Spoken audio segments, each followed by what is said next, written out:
Morning, ma'am. Yeah, good morning.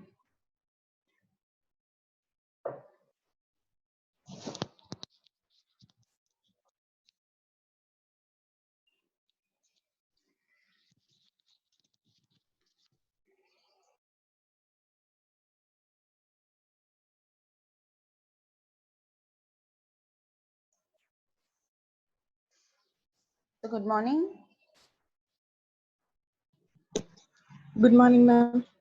Good morning. So today we'll see anomalous secondary growth. Okay. Can you all see the slide?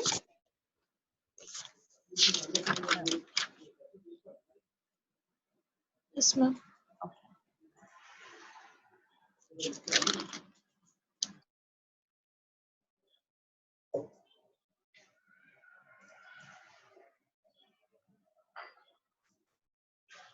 Okay. So we'll start with anomalous secondary growth today. Okay. So what do you mean by anomalous secondary growth? Before studying embryology in this online mode, we've seen what is secondary growth, right? So the secondary growth, normally how it happens and what are the different kinds of tissues that are synthesized as a part of secondary growth. We've all we have seen that in detail. So today we are going to see anomalous secondary growth. So what do you mean by anomalous secondary growth? The growth that happens in a different way than the normal secondary growth is termed as anomalous secondary growth. So the secondary growth that we studied happens like that in almost all the plants, but few plants show certain exceptions and they do not follow the general secondary growth pattern that we have studied.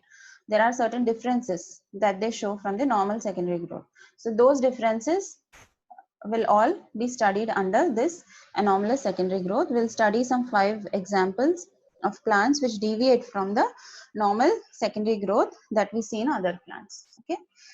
So the arrangement, development and activity of vascular cambium is similar in most of the dicot and gymnosperm plants. As we know, monocots do not show secondary growth. That's why they're only saying dicot and gymnosperm plants. So in dicot and gymnosperm plants, almost all of them show the normal secondary growth that we studied. But in some plants, they do not follow the normal pattern and those plants are termed as anomalies. So such secondary growth which shows anomalies is termed as anomalous secondary growth, and this anomalous secondary growth can be seen in few of the monocotyledon plants also like Dracaena, Yucca, agave and some storage roots like beetroot and sweet potato. Okay, so this is the transfer section of the plant called Neetum, which is a gymnosperm plant. You must have studied Neetum in your syllabus. Even Neetum shows anomalous secondary growth. Okay. So what is the reason for this anomalous secondary growth? So what is the reason for the anomaly? What makes it not follow the general secondary growth? So it could be because of these 5 following reasons. Firstly, the normal cambium activity is abnormal. That is, you have a normal cambium formation, vascular cambium, which is formed during secondary growth, but the activity of the normal cambium is abnormal. Second is abnormally situated cambium. It forms normal secondary vascular tissues.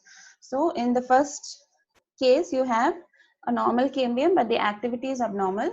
In the second case, you have an abnormal position of cambium, but it shows a normal activity. Okay.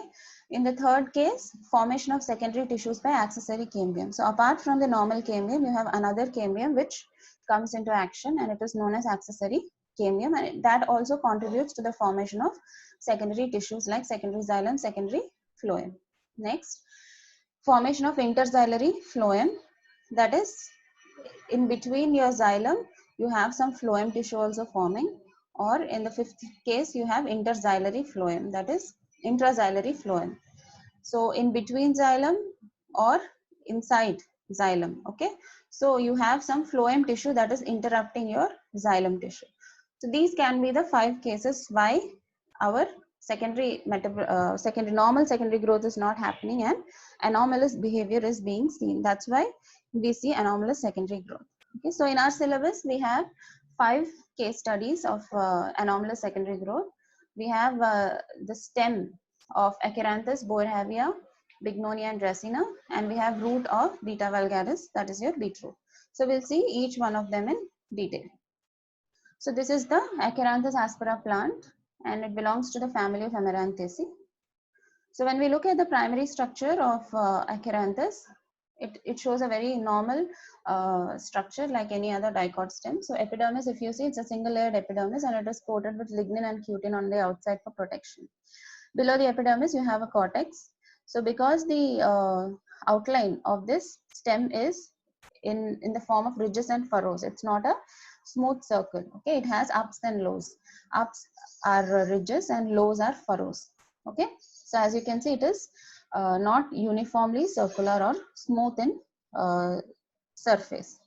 So when you look at the hypodermis, which is present below the epidermis, you have hypodermis, which is made up of collenchyma below the ridges, right, and sclerenchyma below the furrows. Okay, below the ridges, it is made up of collenchyma, and below the furrows, it's made up of sclerenchyma.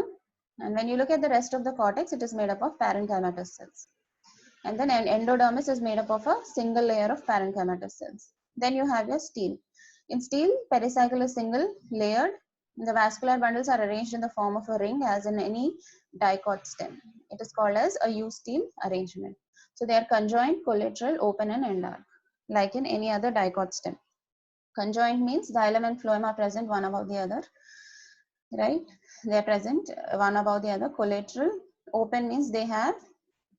Collateral means xylem is present, and xylem and phloem are present in a single vascular bundles, one above the other. Open means they have a cambium which is separating the xylem and phloem. End arc means protoxylem is present towards the inside and metaxylem is present towards the outside. Okay, so conjoined, collateral, open, and end arc. So what is the anomaly? What is the difference that it is exhibiting in the primary structure? So apart from the normal vascular bundles, it also has two vascular bundles in the medulla or the pith. So as this is the normal vascular bundle, you can see extravascular bundle present in the medulla or the pith. Okay, so they are present in the medulla. Generally, the stellar vascular bundles are already arranged in the form of a ring. You have extra two vascular bundles present in the pith or the medulla. Okay, in the mature stem, that is in the upper part of the stem, they are separate, but in the lower part of the stem, both of these vascular bundles are present separately. Sorry, in the upper part of the stem they are separate. Yeah, in the lower part of the stem they fuse to form a single vascular bundle. So as you go up in the stem, they are present as two separate vascular bundles, but in the lower part of the stem, both of these are fused into a single vascular bundle. So when we look at this stem, almost all the characters are normal except for the presence of two extra vascular bundles in the medulla or pith. So when you look at it as an overview, you can see two vascular bundles in the center, right? Yeah. So when we look at the secondary growth in this, the cambial origin is extrastellar, forms from pericycle. So generally cambium is formed from the vascular bundles, right? The fascicular cambium and the interfascicular cambium, they combine together to form a ring, and this will form the cambial ring, and this will start producing secondary xylem towards the inside and secondary xylem towards the secondary xylem towards the inside and secondary phloem towards the outside. But here the cambium is forming from pericycle, so that's why it is extrastellar, and it is formed in a discontinuous pattern. It's not continuous ring, it is formed in a discontinuous pattern. That's why they are known as pericyclic strips or arcs. As you can see, these arcs, they are all discontinuously forming cambium. So since this is a deviation from the normal secondary growth, the formation of cambium from pericycle is not normal, it is termed as anomalous secondary growth. Okay, so this cambium, what does it do? It produces secondary vascular bundles which are scattered. Because this pericycle is not continuous, the cambium that is forming from the pericycle is not continuous, the vascular bundles that are formed also are scattered. Okay, and between the vascular bundles there is a tissue called as conjunctive tissue. Okay, it has cell walls made up of lignin. Okay, so it is formed in between phloem. So you have the normal cambium that is forming from your normal vascular bundles. Apart from that, you have a cambium that is forming from the pericycle. So this cambium is in the form of small discontinuous arcs, and it is also giving rise to secondary xylem and secondary phloem. But because these are all discontinuous, the secondary vascular bundles will look like they are scattered.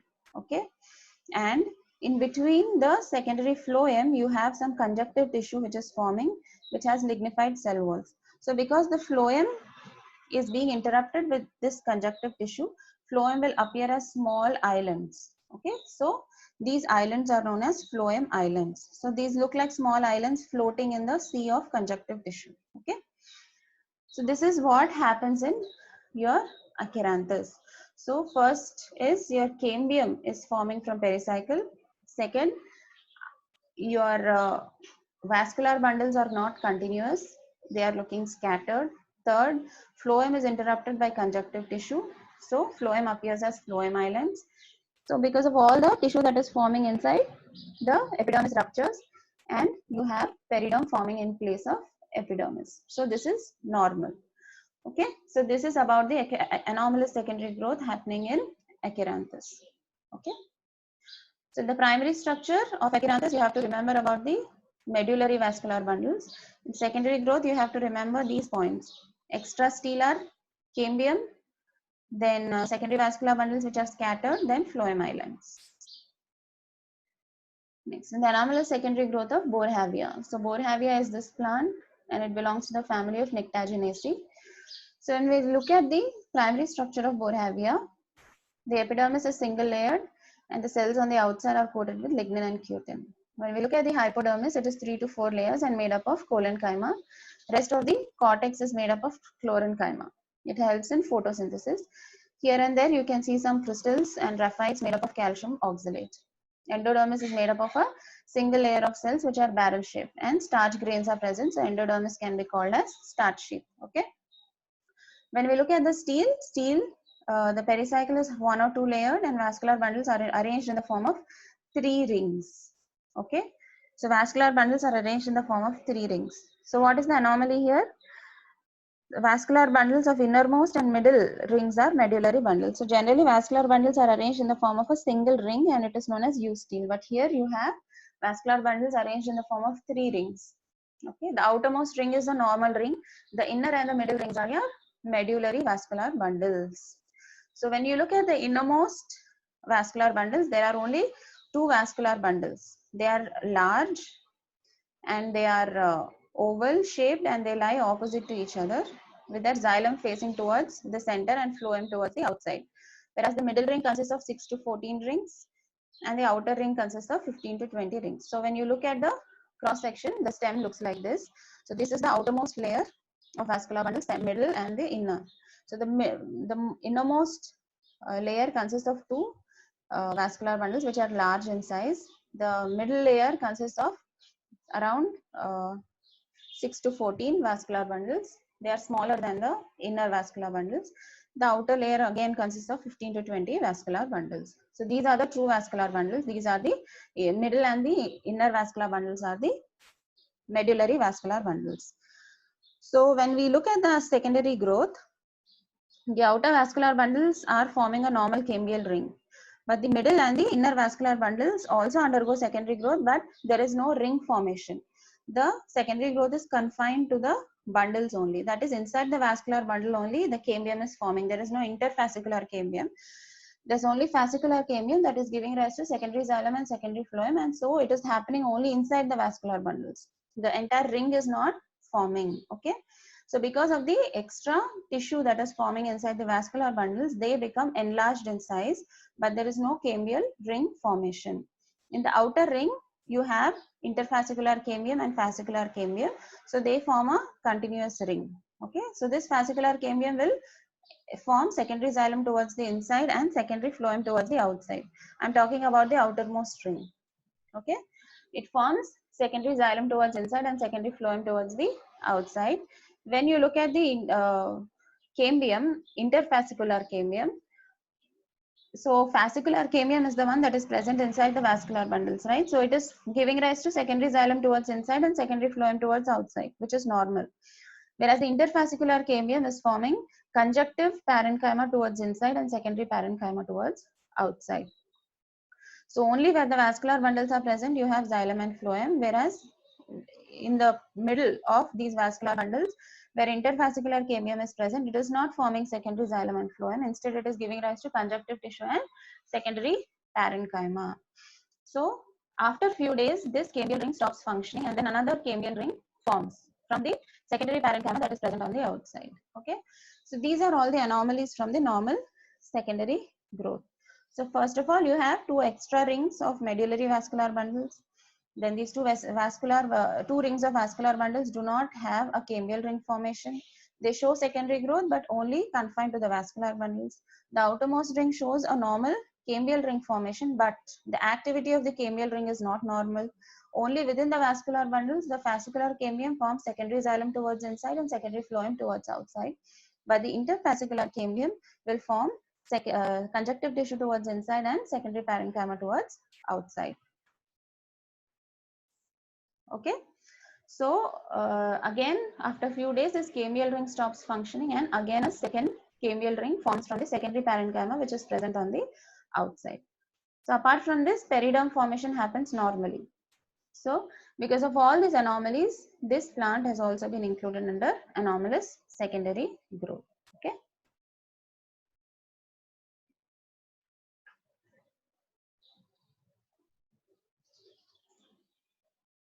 Yeah.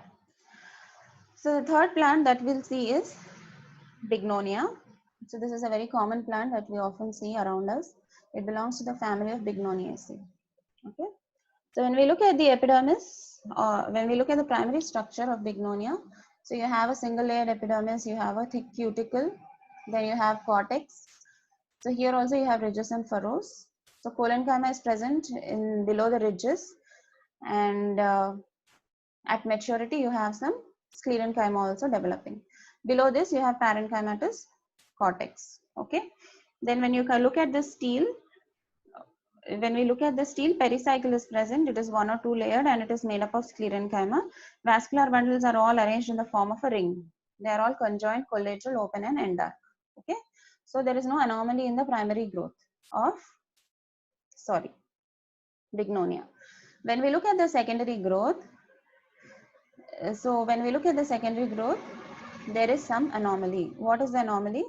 Fascicular and interfascicular cambium will form a cambial ring, and it divides and gives rise to secondary xylem on the inside and secondary phloem on the outside. This is a normal thing, but the cambium, what does it do? It produces more amount of secondary phloem to the outside and lesser amount of secondary xylem towards the inside at 4 places.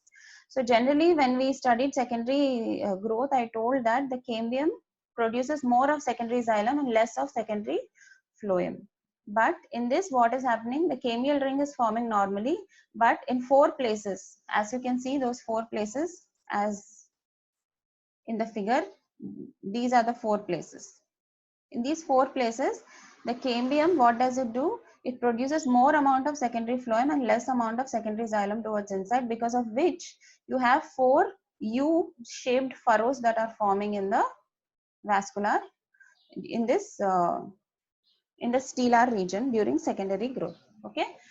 So what is happening here? You have a normal cambial ring formation and it forms normal secondary xylem and secondary phloem towards outside and secondary xylem towards inside, but at 4 places it forms more of secondary phloem and less of secondary xylem, because of which you have some U-shaped furrows which are forming in 4 places. Okay, this is the only anomaly that is seen in Bignonia. Okay, so this is a deviation from the normal secondary growth, because at 4 different places it is showing some abnormal activity. Outside you have a periderm formation which is again normal. Okay, so in Bignonia you don't have any anomaly in the primary growth. In the secondary growth you have anomaly only in 4 places. That is, in 4 places the normal cambium is present, but it is showing abnormal activity. It is giving more phloem and less xylem at 4 places, which is reflected in the form of 4 U-shaped furrows. Okay, this is about Bignonia. Next you have secondary growth in Dracaena. So Dracaena is a monocotyledonous plant. When we studied secondary growth, we very clearly studied that monocots do not show any secondary growth, but Dracaena is an exception. It shows secondary growth. So it belongs to the family Asparagaceae. Okay. So why do monocots not show secondary growth? Because the vascular bundles are closed. They do not have any cambium. Okay. So, and we also have to remember that unlike dicots where the vascular bundles are arranged in the form of a ring, in monocots the vascular bundles are present in a scattered way. The condition is known as atactostele. Okay. So let's see what happens in Dracaena. So in Dracaena, when we look at the primary structure of Dracaena, you have epidermis, which is single layer. It has a cuticle. Then you have cortex, which is made up of parenchymatous cells. When we look at the ground tissue in which the vascular bundles are scattered, so the region that is present between the primary vascular bundles and the central part of the stem is known as ground tissue. Vascular bundles are present, scattered. This condition is known as atactostele. They are collateral or concentric and closed. Collateral means xylem and phloem are present one above the other. Concentric means xylem may be present in the center surrounded by phloem, or phloem may be present in the center surrounded by xylem. They can be amphicribal or amphivasal, right? Closed means they do not have any cambium. So what is the anomalous secondary growth that Dracaena shows? So in this, cambium is formed from parenchyma cells present in the cortex. Okay, so generally we do not see any cambium in the vascular bundle. So cambial tissue is forming from parenchyma, which is a part of the cortex. This cambium divides and gives rise to more number of cells on the inside than outside. So the cells which are present on the inside will form secondary vascular bundles surrounded by conjunctive tissue. So what is happening here? First of all, the vascular bundles do not have cambium. The cambium is forming from few of the parenchyma cells of the cortex. So this cambium is giving rise to tissues.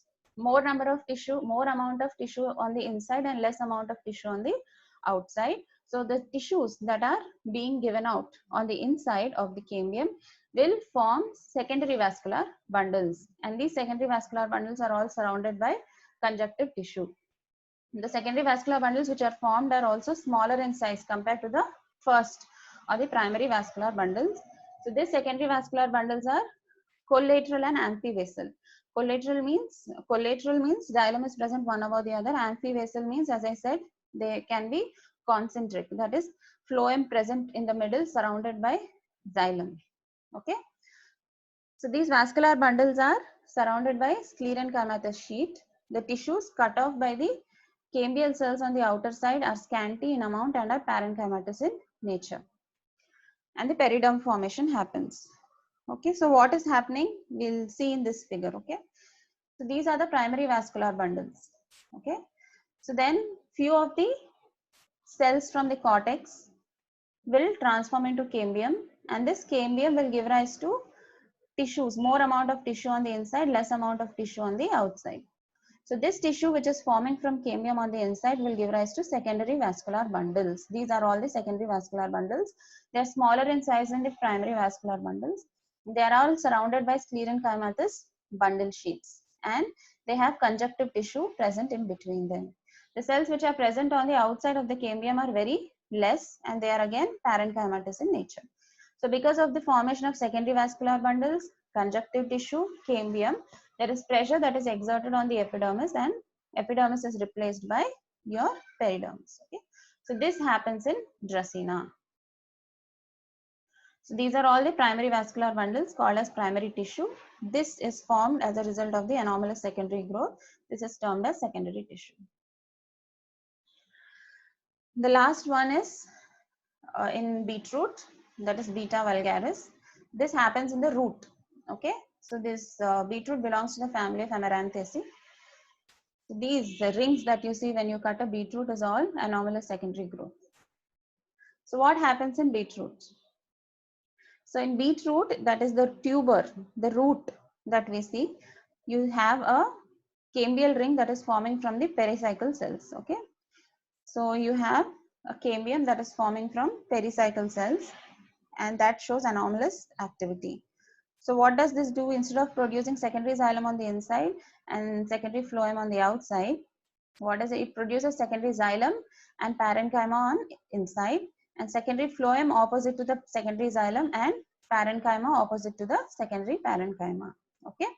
So what normal cambium should do. It should produce secondary xylem on inside and secondary phloem on outside. But instead, it is producing in patches secondary xylem and secondary parenchyma.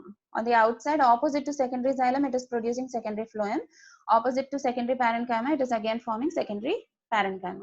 So in this way, what is happening? You have patches of secondary xylem, secondary phloem, which are interrupted by secondary parenchyma. So why this parenchyma is forming? Because the roots of beetroots are designed to store food.